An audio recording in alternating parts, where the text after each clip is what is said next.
अच्छा, अब classical period के बारे में पढ़ते हैं। ये तीसरा 450 से 320 कबल मसीह में यूनानी दौर 5वीं सदी के वस्त में और 4थी सदी के आखिरी चौथाई हिस्से में सकाफत के लिहाज से चोटी पर था। यानी ये जो इनका क्लासिकल पीरियड है, जो इसके नाम से भी ज़ाहिर है, ये इनका सुनहरी दौर था। बेस्ट वर्क इन्होंने इस दौर में किया और इसी दौर में ज़हीन और काबिल फ़नकार पैदा हुए। अब ज़ाहिर है किसी भी माशरे के अंदर जब किसी भी चीज़ को बहुत ज़्यादा अहमियत दी जाती है तो फिर उससे रिलेटेड लोग खुद ब खुद पैदा होना शुरू हो जाते हैं। जैसे कि किसी माशरे में डॉक्टर इंजीनियर्स को, जैसे हमारे मुल्क में जो भी बच्चा पढ़ रहा होता है, माँ बाप का ख्वाब होता है कि जी डॉक्टर इंजीनियर बनाना है, तो बेशुमार अच्छे डॉक्टर्स और बड़े बड़े काबिल फ़ख्र इंजीनियर्स पैदा होंगे। अगर बहुत लोग पढ़ रहे हैं उनमें बहुत सारे ज़हीन लोग भी पैदा होंगे, कुछ आम होंगे, कुछ नॉर्मल होंगे। इसी तरह इनके यहाँ क्योंकि आर्ट को बहुत ज़्यादा अहमियत हासिल थी और ये आर्टिस्ट को अपना हीरोज़ मानते थे और उनकी बड़ी कदर व मंजिल थी और बड़ी उनको पैसा वैसा भी उनको मिलता था और माशरे में एक इज़्ज़त वाला मकाम भी मिलता था। तो फिर जो है आर्टिस्ट्स ने इस पे काम करना शुरू किया और बड़े बड़े आर्टिस्ट पैदा हुए इस दौर में।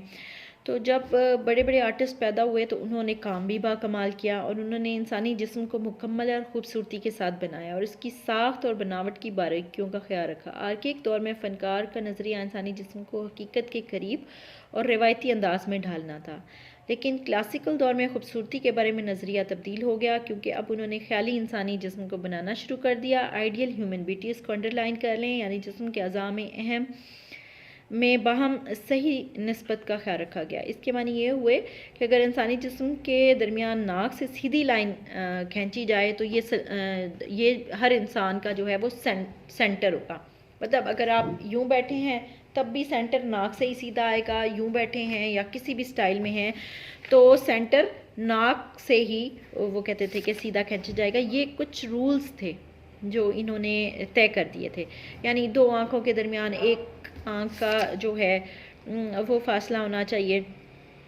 और इसके अलावा जो है इस दौर के मशहूर बुत तराश पोलिक्लेटिस ने इंसानी जिस्म को तनासब के साथ बनाने का असूल हमेशा के लिए राइज कर दिया, जिसके तहत जिस्म के हर अज़ा को बाहिमी तनासब से बनाया जाता था।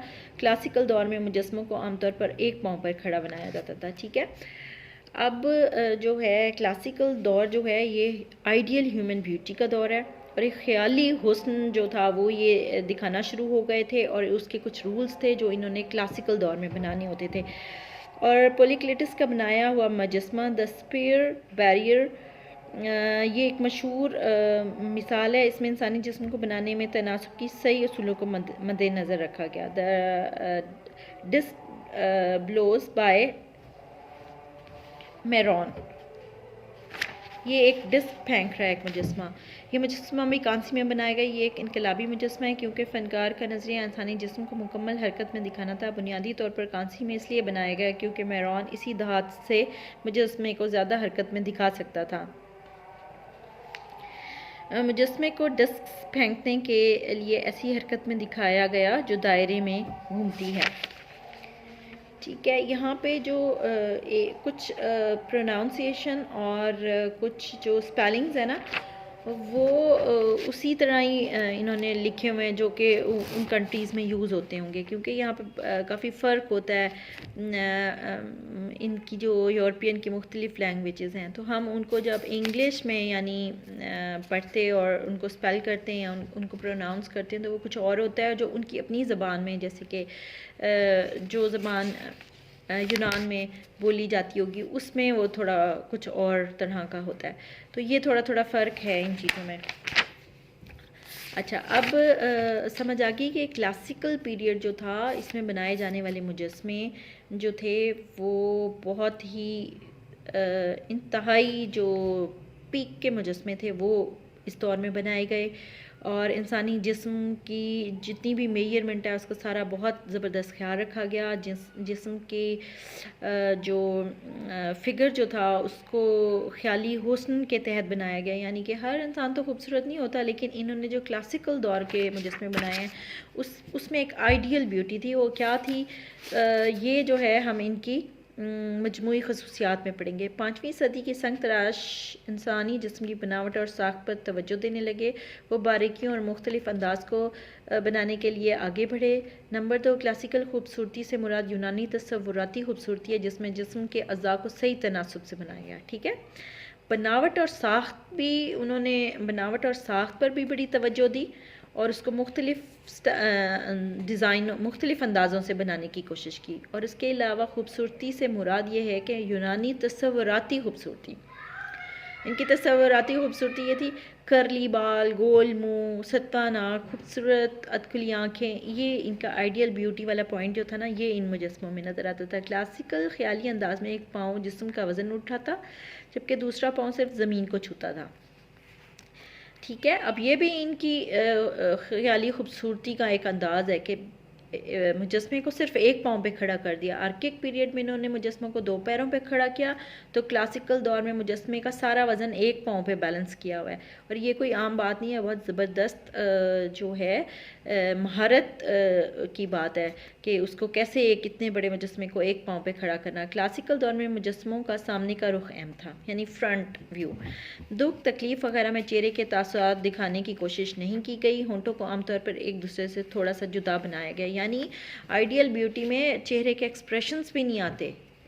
जो इन्होंने ख्याली हुस्न बनाना है उसको उन्होंने बस हुस्न के हर चीज़ का ख्याल रखा गया कि दुख और तकलीफ़ में जो है हमारे मसल्स, फेस के मसल्स चेंज हो जाते हैं या चेहरे की बनावट थोड़ी चेंज हो जाती है, तो उनको वो भी करना गवारा नहीं था। यानी कि उन्होंने चेहरे को नॉर्मल हालत में और लिप्स को एक दूसरे से थोड़ा थोड़ा जुदा दिखाया। बालों को रस्मी तौर पर ढाला गया, छोटे छोटे खम दिखाते हुए दिखाया गया। ये कर्ली बाल बनाना भी इनके हुस्न की अलामत थी।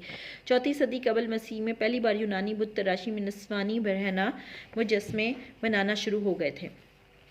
अच्छा, अब क्लासिकल रिलीफ स्कल्पचर की अहम खसूसियात जो हैं, रिलीफ में जो इन्होंने खसूसियात बताई हैं। फ़िक्र को मुख्तलिफ अंदाज में बनाया गया। इनकी मिसाल पार्थेनियन मंदिर की फ्राइज से मिलती है। इसका मजमून है horseman from the frieze of the Parthenon. Relief figure को जुलूस की सूरत में दिखाया गया। ये एथेना देवी का एक बहुत बड़ा त्यौहार था। इस रिलीफ में घोड़े सवारों को हरकत में दिखाया गया, यानी इनके यहाँ जुलूस निकाले जाते थे जो मुख्तलिफ देवी देवताओं के अहम दिन होते थे ना, उसमें जो उस ख़ास देवी देवता को मानने वाले लोग होते थे उस ज़माने में वो जुलूस लेके जाते थे। उन्हें जुलूस जाता था देवी को नजराना पेश करने किसी ख़ास मंदिर की तरफ, और उनके अपने कलर्स होते थे, उनके अपने झंडे होते थे, उनके अपने त्यौहार होते थे। तो मैंने आपको पहले भी बताया यूनान के अंदर ये रिवाज था कि हर शख्स को आज़ादी थी कि वो किसी भी देवी या देवता को अपना जो है वो देवी देवता मान सकता है, और अगर वो उसकी ख्वाहिशात पूरी नहीं करता तो वो उसको चेंज भी कर सकता है। तो ये चीज़ें थी इनके यहाँ। तो इसमें भी एक एतना देवी का कोई अहम दे दिखाया गया। नंबर 1, पार्थेनियन की मशरक़ी सिमत में एक और मंजर दिखाया गया जिसे मैडन्स कहते हैं। इसमें कई नौजवान लड़कियाँ दिखाई गई। फिगर्स में हरकत, लिबास में शिकन्ने और मुख्तलिफ अंदाज दिखाया गया। इसके अलावा डाइटीज़ को भी बनाया गया जिसमें फॉर शॉर्टनिंग को मुकम्मल तरीके से दिखाया गया। फिगर्स को मुख्तलिफ प्लान्स में दिखाया गया जिससे रिलीफ में गहराई पैदा होती है। अच्छा, ये पार्थेनियन के ऊपर जो एक मैडन्स का एक वो बनाया गया था, वाक़या दिखाया गया था, इसमें डाइटीज़ बनाई गई थी। डाइटीज़ थी 3 परियों टाइप देवियाँ, छोटी देवियाँ ये कहलाती थी और ये गाने वगैरह गाती थी। तो उनको इन्होंने जो है फॉर शॉर्टनिंग में दिखाया, यानी आगे वाली बड़ी तो पीछे वाली छोटी और उससे पीछे वाली छोटी, और उनके जो ड्रेसेस हैं उनके ऊपर जो फोल्ड्स बनाई हैं वो रिलीफ को बहुत ही खूबसूरत, यानी कॉम्पोजिशन वाइज बहुत खूबसूरत पेश करती हैं। मुजस्मों के कंधों के पीछे लटकी हुई ड्रैपरीज जगह पुर करने, बाकायदा तवातुर, तनासुब और हमआहंगी पैदा करने के लिए बनाई गई। ठीक है, ड्रैपरीज यानी उनके जो कपड़े, उनके कंधों के साथ जो कपड़े लटक रहे हैं उनको बड़ी खूबसूरती से दिखाया गया है। इस रिलीफ का मौजू यूनानी देवमाला पर मबनी था, लेकिन बाद में आम जिंदगी के मौजू पर रिलीफ बनाए गए। नंबर 4, रिलीफ का बनाना यूनानी संग तराशी का अहम हिस्सा था। ठीक है, स्कल्पचर इन राउंड और रिलीफ वक्त दोनों बहुत इंपॉर्टेंट थे, साथ साथ ही चलते थे। नंबर 5, संगे मरमर की चमक को कम करने के लिए यूनानियों ने आज़ाद खड़े मुजस्मों को रंग किया। और नंबर 6, जानवरों को बेहद महारत के साथ हकीकत पसंदी से बनाया। तो समझ आ गई कि जो रिलीफ वर्क किया गया उसके अंदर भी इन सारी खसूसियात को जो है वो उसी तरह जैसे कि मुजस्मों को बनाते हुए उनके कुछ असूल थे, इसी तरह इसमें भी उन्होंने कुछ असूल रखे थे जो कि बनाने बहुत ज़रूरी थे। और जो है हमारी मुजस्मों वाला टॉपिक जो है वो अब कंप्लीट हो गया है।